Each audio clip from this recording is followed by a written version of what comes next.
So Bud Light is so boycotted that it's being removed. With Miller! It's being Miller's removed from my really local beats bar. with Holy Miller. shit. Hey! Hey! That's crazy. Looks good. Oh, yeah, looks good. Really, nobody's ordering Bud anymore? No. Oh my god. What's going on, everyone? Sauce Kenny here today, and we'll be kind of analyzing Anheuser Busch laying off hundreds of U.S. corporate workers after Bud Light campaign disaster. And I remember I did the last update video I did on this on Bud Light.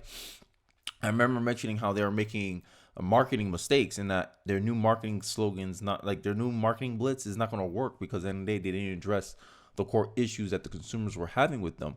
And I remember I got some people in the comment section saying that, how is it a mistake? I'm like, yo, these people, like, you have to be in some kind of narrow-minded blinders on to not see the damage that Anheuser Busch is doing to their own brand. But you know, people ain't gonna agree on anything, no matter what you say, right?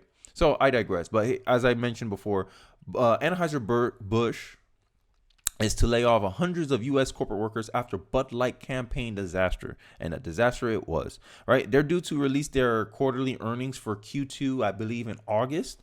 So we'll hear another decline again because it's a trend now, right? You saw in the intro, people, local bars are like, yo, like, I'm done. I think Bud Light went from number 1 to number 4 now on the, like, yo, how, I'm glad they fired the marketing department apparently. So Anheuser Busch is set to lay off nearly 400 of its workers in the corporate office in wake of the slumping sales that accelerated on April 1st when Bud Light partnered with transgender influencer Dylan Mulvaney. The company revealed in a statement to the Wall Street Journal on Wednesday that its cuts will affect less than 2% of its workforce, which according to Anheuser Busch website includes 19,000 workers. The layoff won't impact frontline workers such as brewery and warehouse staff because that's not their fault, the company told the Journal. The restructuring, the outlet reported, will eliminate corporate and marketing roles at major U.S. offices including St. Louis, New York, and Los Angeles. Slow clap. It took them about, how many months?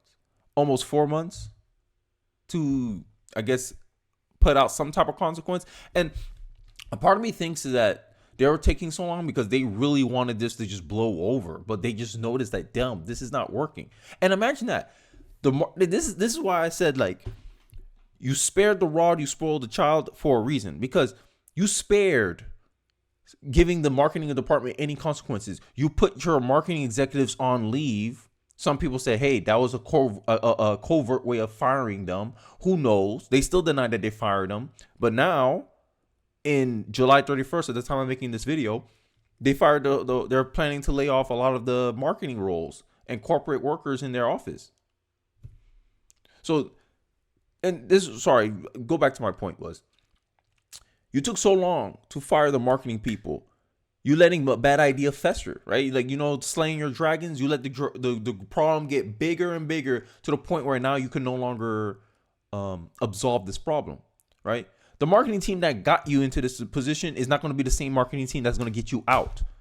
So I remember a business principle that I remember growing up in college and business books that I read is that you fire fast because you'll give yourself an option to actually improve the situation. But Anheuser Busch, I don't know if you got your CEO is stubborn, Brent Whitworth. I don't know if he's stubborn or, you know, I don't know if he got an ego on him, but he had to accept reality. He didn't want to accept reality until now. It's too big. It's too big for him not to ignore it at this point. Anheuser Busch CEO Brenton Whitworth added in his written statement, while we take these decisions lightly, he did take these decisions lightly, but while we never take these decisions lightly, we want to ensure that our company continues to be set for future long-term success. You know, these is just word salad, bro.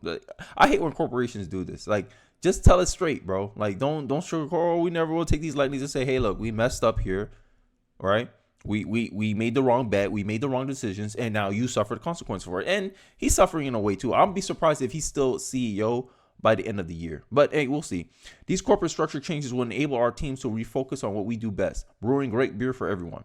The embattled chief executive added that he has been notoriously tight-lipped since Mulvaney post outrage Bud Light consumer base. The post has set comment from Anheuser Busch, which released its second quarterly earnings on August 2nd. That's going to be an interesting quarterly earnings. I know I haven't done these videos in a long time, so I'm kind of like on the behind on this. Anheuser Busch has already asked marketing executives blamed for Bud Light's disastrous campaign with Mulvaney.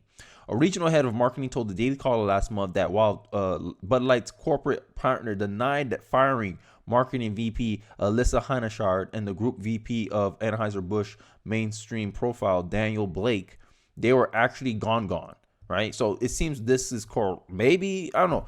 I have more confidence in that claim now because remember, we had this, is it true? Is it not true? We get conflicting messages, right? And it just seems like, I don't know what it is with big multinational corporations, but this is what happens when your company when you get a big business like that.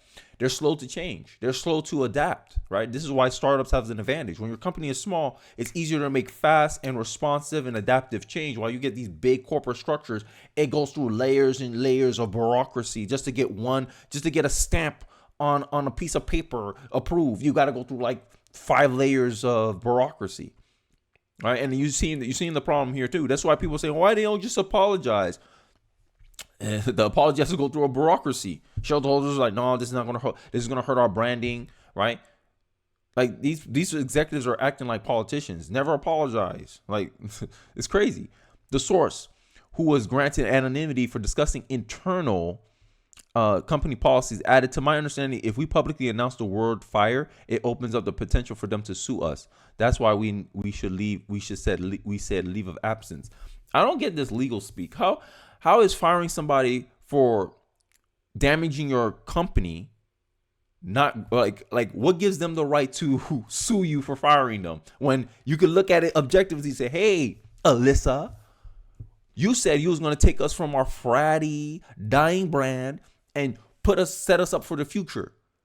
You went out, you did your little marketing strategy, and you actually worsened our position in the marketplace. Is it not a fireable offense? Let me know, guys. Like, I don't know how corporations working nowadays. Now women can fire you if you fire them for a just cause. Craziness. You have the outcome. Before Alyssa came in, after Alyssa came in.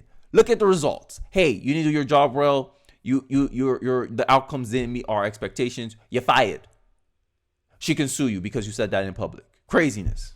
Maybe it's part of her contract. I don't know. It's unclear if other staffers have been handed pink slips in the wake of Mulvaney's boycott-induced campaign, where one post saw her relaxing in a bubble bath with Bud Light. Oh, I think they're talking about Dylan because that threw me off with the her reference. But hey, people can do whatever they want. Users on social media, however, have been calling for Whitworth to resign. I agree with that, but end of the day, it's a private company. They do what they want, but keep taking L's, man. Especially following his shoddy attempt at addressing the controversy with statements in April and said, we never intended to be part of a discussion that divides people. We're in the business of bringing people together over a beer, right? And someone says he's an incompetent CEO, is an affront to all Americans. These are all tweets or posts on X now. This is 2023. Whitworth, all you had to do was apologize, but you wanted to stick, so you won't. So stick to your AB beverages where the sun don't shine. So yeah, people are outraged over this. Like they're like, yo, you rather lay off 400 workers than to apologize. Like how much effort it takes to apologize, right? And this is what a lot of people don't understand about corporate America, man. I don't know. I just think it's a pride. They say the pride goeth before the fall. So I wanted to talk back about like Dylan, who's the source of all this controversy, I guess.